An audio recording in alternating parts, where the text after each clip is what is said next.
Assalamualaikum warahmatullahi wabarakatuh. Apa kabar Anda hari ini teman-teman? Semoga dalam keadaan sehat walafiat. Sebelumnya marilah kita panjatkan puji syukur kehadirat Allah Subhanahu wa taala karena atas limpahan rahmatnya yang diberikan kepada kita semua sehingga sampai saat ini kita masih diberi kesempatan hidup dan menikmatinya dengan sebaik mungkin. Teman-teman yang saya sayangi, sebelum saya menyampaikan materi, saya akan memperkenalkan diri. Nama lengkap saya Furi Kusuma Dian Agustin, mahasiswi di Staimas Wonogiri, semester 3, program studi KPI. Ya, selanjutnya di kesempatan ini saya akan menyampaikan materi yaitu tentang seorang dai harus jadi tauladan dalam masyarakat. Dan pertama, kita akan membahas tentang konsep keteladanan menurut Al-Quran. Secara etimologi, kata keteladanan ini berasal dari kata teladan, yang berarti perbuatan yang patut ditiru atau dicontoh. Sementara dalam bahasa Arab, kata keteladanan ini berasal dari kata uswah dan khudwah. Dalam Al-Quran, kata teladan diibaratkan dengan kata-kata uswa yang kemudian diletakkan dengan kata hasanah, sehingga menjadi kata uswatun hasanah yang berarti teladan yang baik. Nah, dalam Al-Quran, kata uswah juga diletakkan pada Rasulullah SAW, juga sering diletakkan kepada Nabi Ibrahim alaihissalam. Untuk mempertegas keteladanan Rasulullah SAW, Al-Quran selanjutnya menjelaskan akhlak Rasulullah SAW yang tersebar dalam berbagai ayat dalam Al-Quran. Dalam syariat Islam, konsep dasar etika dijelaskan pada Quran surat Al-Ahzab ayat 21 dan surat Al-Qalam ayat 68. Dalam surat Al-Ahzab ayat 21, laqad kana lakum fi rasulillahi uswatun hasanatul liman kana yarjulahu wal yaumal akhir wa zakarallahu katsira. Yang artinya, sesungguhnya telah ada pada diri Rasulullah itu suri tauladan yang baik bagimu, yaitu bagi orang yang mengharap rahmat Allah dan kedatangan hari kiamat, dan dia banyak menyebut Allah. Kemudian untuk surat Al-Qalam, wa innaka la'ala khuluqin azim. Artinya, dan sesungguhnya kamu Muhammad benar-benar berbudi pekerti yang agung. Nah, dari ayat-ayat tersebut jelaslah bahwa Nabi sebagai pengemban risalah dakwah adalah manusia yang paling baik budi pekertinya, sehingga menjadi teladan bagi semua umatnya. Keberhasilan Rasulullah dalam menyampaikan risalahnya ditunjang dengan akhlak dan budi pekertinya yang agung. Maka sudah sepantasnya seorang dai sebagai pelaku dakwah mencontoh bagaimana keteladanan Rasulullah, sehingga keberhasilan dakwah yang dicapai Rasulullah bisa menjadi acuan dalam menjalankan tugasnya sebagai seorang dai. Maka sudah semestinya ya, seorang dai berdakwah kepada umatnya dengan teladan yang baik, sehingga mereka mudah mengikuti ajakan sang dai. Mereka juga akan simpatik dengan sikap dan perilaku dai yang baik. Mereka pun juga akan lebih memuliakan dan menghormatinya. Untuk itu, seorang dai sudah semestinya memiliki sifat-sifat yang mencerminkan nilai-nilai atau akhlak yang baik dan luhur dalam menyampaikan dakwahnya. Nah, mengingat objek dakwah mad'u biasanya lebih terkesan terhadap perilaku akhlak yang ditampilkan daripada materi yang disampaikan. Itulah sebabnya harga diri seorang bukan ditentukan oleh kepandaiannya menyusun kata, merangkai materi, maupun ketinggian inteleknya, tapi yang lebih diperhatikan adalah tentang sosial dan akhlaknya, yaitu penerapan dan pengamalannya terhadap apa yang telah disampaikannya. Banyak ayat yang menerangkan tentang keteladanan dalam Al-Quran. Banyak pula ayat yang menerangkan tentang ancaman Allah bagi orang yang tidak mengamalkan apa yang ia katakan. Sebagaimana firman Allah dalam surat As-Saff ayat 2. Ya ayyuhallazina amanu lima tahuluna ma'ala taf'alun. Dengan arti, wahai orang-orang yang beriman, kenapakah kamu mengatakan sesuatu yang tidak kamu kerjakan? Nah, konsep keteladanan menurut ayat ini yaitu seorang dai hendaknya konsekuen dengan segala sesuatu yang diucapkannya. Seorang dai bukan hanya mampu berbicara, mengajak, menyuruh, atau mengingatkan mat'unya dalam melakukan kebaikan. Sementara dirinya sendiri ini tidak mengaplikasikannya perkataannya. Namun, seorang dai yang baik harus mampu menjadi teladan bagi mat'unya. Sehingga sebelum ia menyampaikan sesuatu, ia sendiri sudah mampu mengamalkannya, atau paling tidak, dai dan mat'u tersebut bersama-sama belajar dalam mengamalkannya. Karena pada hakikatnya, pesan dakwah yang disampaikan seorang dai bukan hanya ditujukan kepada mat'unya saja, tapi juga untuk dirinya sendiri.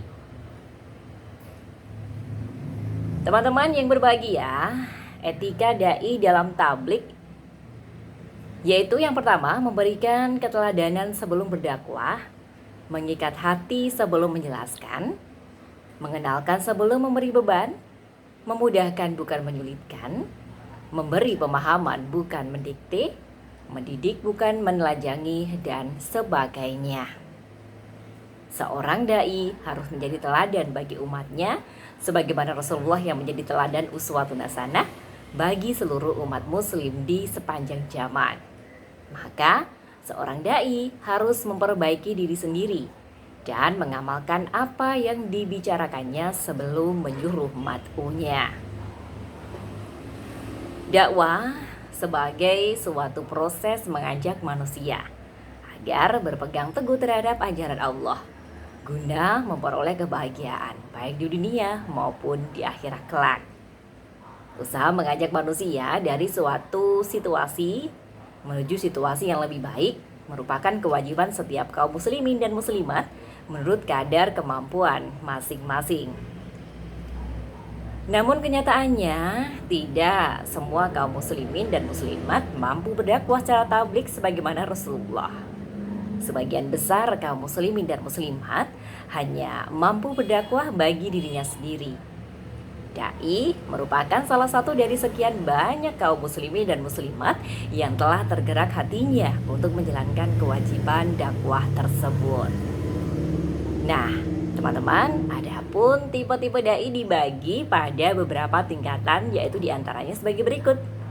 Ada dai yang luas wawasannya dan ilmunya dan mampu mengamalkannya serta ikhlas dalam menyampaikan kepada orang lain.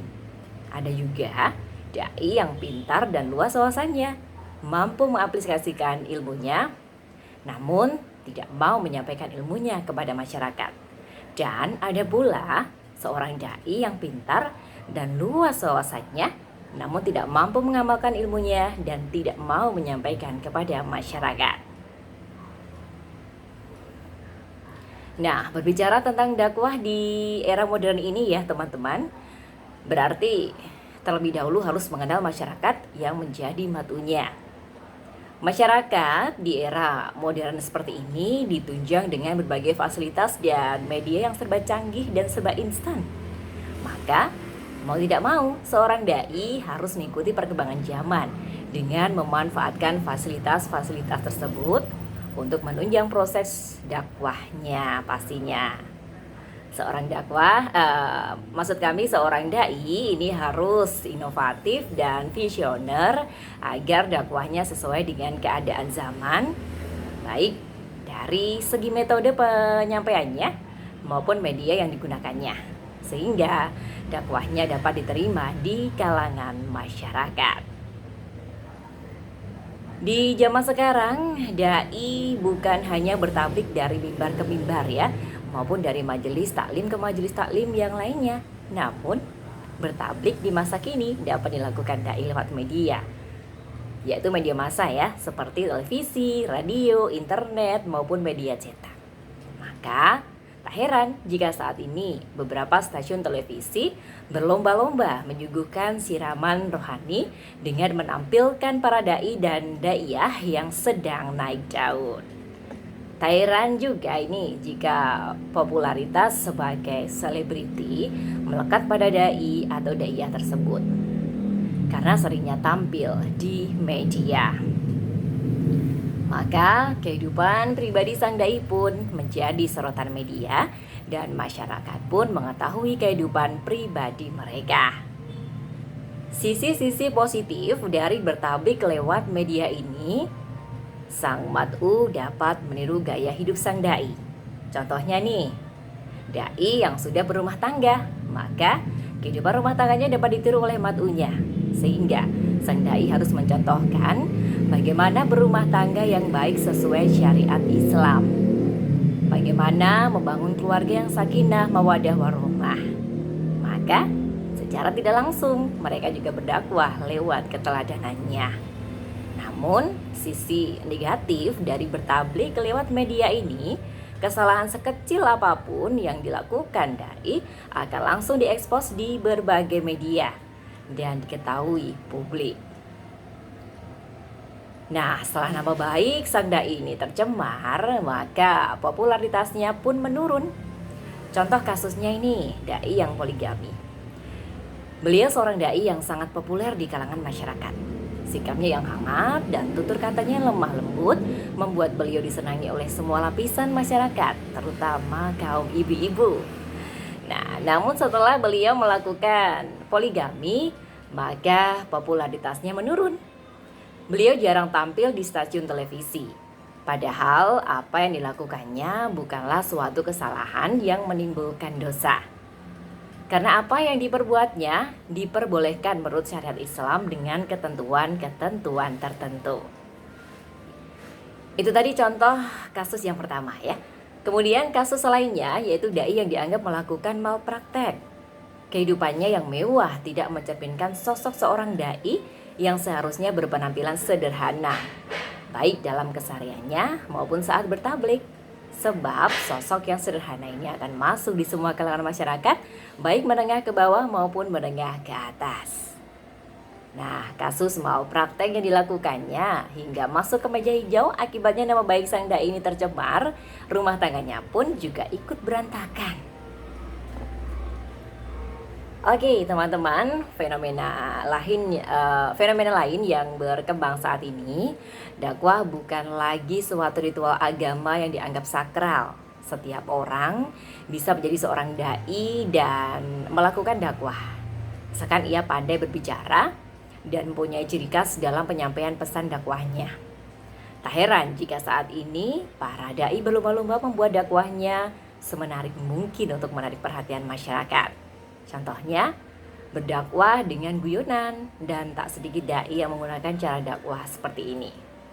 Ibaratnya, dakwah yang seharusnya dijadikan sebagai tuntutan malah dijadikan sebagai tontonan. Sayangnya, cara dakwah seperti ini banyak diminati masyarakat, terlebih lagi jika yang menyampaikannya dai selebriti. Selain cara penyampaiannya yang tidak monoton, pesan dakwah yang disampaikannya pun ini cukup ringan dan mudah difahami semua kalangan masyarakat. Pesan dakwah yang disampaikannya hanya sedikit dan kebanyakan hanya lawakan-lawakan saja yang sifatnya menghibur. Lantas nilai kereligiannya menjadi berkurang dan pengajian menjadi dagelan. Fenomena lainnya lagi yaitu honor